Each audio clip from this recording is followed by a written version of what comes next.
ಈಗ ಬೆಂಗಳೂರಿನ ಇತರ ಸುದ್ದಿಗಳನ್ನು ಪಟಾಪಟ್ ಅಂತ ನೋಡೋಣ. ಜಸ್ಟ್ ಫೈನಲ್ಲಿ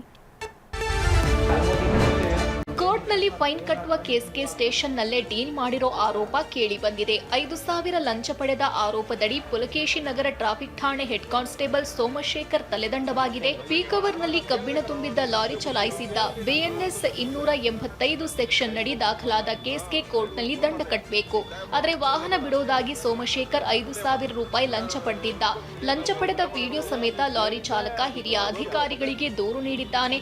ವಿಡಿಯೋ ಆಧರಿಸಿ ಕಾನ್ಸ್ಟೇಬಲ್ ಸೋಮಶೇಖರ್ ಅಮಾನತು ಮಾಡಲಾಗಿದೆ. ಖಾಸಗಿ ಸಿಲಿಂಡರ್ ಅಂಗಡಿ ಮಾಲೀಕನಿಗೆ ಅಕ್ರಮವಾಗಿ ಸಿಲಿಂಡರ್ ಮಾರಾಟ ಮಾಡ್ತಿರೋದಾಗಿ ದಾಳಿ ಮಾಡಿ ಸಿಲಿಂಡರ್ಗಳನ್ನ ಪೊಲೀಸರು ಜಪ್ತಿ ಮಾಡಿದ್ದಾರೆ. ಗ್ಯಾಸ್ ಸಿಲಿಂಡರ್ ಬಿಡುಗಡೆಗೆ ವಕೀಲರನ್ನ ನೇಮಿಸೋದಾಗಿ ಹೇಳಿ 1.25 ಲಕ್ಷ ರೂಪಾಯಿ ಲಂಚಕ್ಕೆ ಬೇಡಿಕೆ ಇಟ್ಟಿರೋ ಆರೋಪ ಕೇಳಿ ಬಂದಿದೆ. ಲೈಸೆನ್ಸ್ ಪಡೆದು ಸಿಲಿಂಡರ್ ಮಾರ್ತಿದ್ರು ಆವಲಹಳ್ಳಿ ಪೊಲೀಸರು ಕಿರುಕುಳ ನೀಡುತ್ತಿದ್ದಾರೆ ಎಂದು ಮಾಲೀಕ ದೀಪಾರಾಮ್ ಆರೋಪಿಸಿದ್ದಾನೆ. ಪಂತರಪಾಳ್ಯ ಮೆಟ್ರೋ ನಿಲ್ದಾಣದ ಬಳಿ ಹೈ ವೋಲ್ಟೇಜ್ ವಿದ್ಯುತ್ ತಂತಿಗಳು ಜೋತು ಬಿದ್ದಿವೆ. ಕಂಟೇನರ್ ತಗುಲಿ ವಿದ್ಯುತ್ ಕಂಬ ವಾಲಿದ್ರಿಂದ ಕರೆಂಟ್ ವೈರ್ಗಳು ನೇತಾಡ್ತಿವೆ.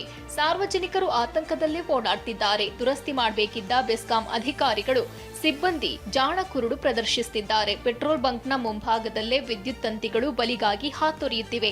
ಸ್ಥಳಕ್ಕೆ ಬಾರದ ಬೆಸ್ಕಾಂ ಸಿಬ್ಬಂದಿ ವಿರುದ್ಧ ಜನ ಹಿಡಿಶಾಪ ಹಾಕಿದ್ದಾರೆ. ಅನಾಹುತ ಸಂಭವಿಸೋ ಮುನ್ನ ಜೋತಾಡ್ತಿರೋ ವಿದ್ಯುತ್ ತಂತಿಗಳನ್ನ ಸರಿಪಡಿಸಬೇಕಿದೆ. ಬೆಂಗಳೂರಲ್ಲಿ ಬೆಸ್ಕಾಂ ನಿರ್ಲಕ್ಷ್ಯ ಎಷ್ಟರ ಮಟ್ಟಿಗೆ ಎದ್ದು ಕಾಣ್ತಾ ಇದೆ ಅನ್ನೋದು ನೋಡೋದಾದ್ರೆ ಸದ್ಯ ನೀವು ನೋಡ್ಬೋದು, ನಾನಿವಾಗ ಬೆಂಗಳೂರಿನ ಪಂತರಪಾಳ್ಯ ಹತ್ರ ಇರತಕ್ಕಂತಹ ಮೆಟ್ರೋ ಸ್ಟೇಷನ್ ಅಲ್ಲಿ ಇದ್ದೀನಿ. ಇಲ್ಲಿ ಗಮನಿಸ್ತಾ ಹೋಗ್ಬೋದು ಅಂದರೆ ಮೆಟ್ರೋ ಸ್ಟೇಷನ್ ಬಲಭಾಗದಲ್ಲೇ ಇಲ್ಲಿ ಒಂದು ನಮಗೆ ಪೆಟ್ರೋಲ್ ಬಂಕ್ ಕಾಣುತ್ತೆ. ಪೆಟ್ರೋಲ್ ಬಂಕ್ನಲ್ಲಿ ಅಂದರೆ ನಿನ್ನೆ ರಾತ್ರಿ 3ರ ಸುಮಾರಿಗೆ ಒಂದು ಕಂಟೈನರ್ ಒಳಗಡೆ ಎಂಟ್ರಿ ಕೊಡುವಂಥ ಸಂದರ್ಭದಲ್ಲಿ ಇಲ್ಲಿ ಇರ್ತಕ್ಕಂತಹ ಒಂದು ಹೈ ವೋಲ್ಟೇಜ್ ವೈರ್ಗೆ ತಗಲಿ ಇಲ್ಲಿ ಕಂಬ ವಾಲಿರ್ತಕ್ಕಂಥದ್ದು ಕೂಡ ಕಂಡು ಬರ್ತಾ ಇದೆ. ಬೆಸ್ಕಾಂ ಅಧಿಕಾರಿಗಳು ಬೆಂಗಳೂರಲ್ಲಿ ಇಷ್ಟರ ಮಟ್ಟಿಗೆ ಒಂದು ನಿರ್ಲಕ್ಷ್ಯವನ್ನು ಎತ್ತಿ ತೋರಿಸ್ತಾ ಇದ್ದಾರೆ ಅನ್ನೋದು ಕೂಡ ಸ್ಪಷ್ಟವಾಗಿ ಕಂಡು ಬರುತ್ತೆ.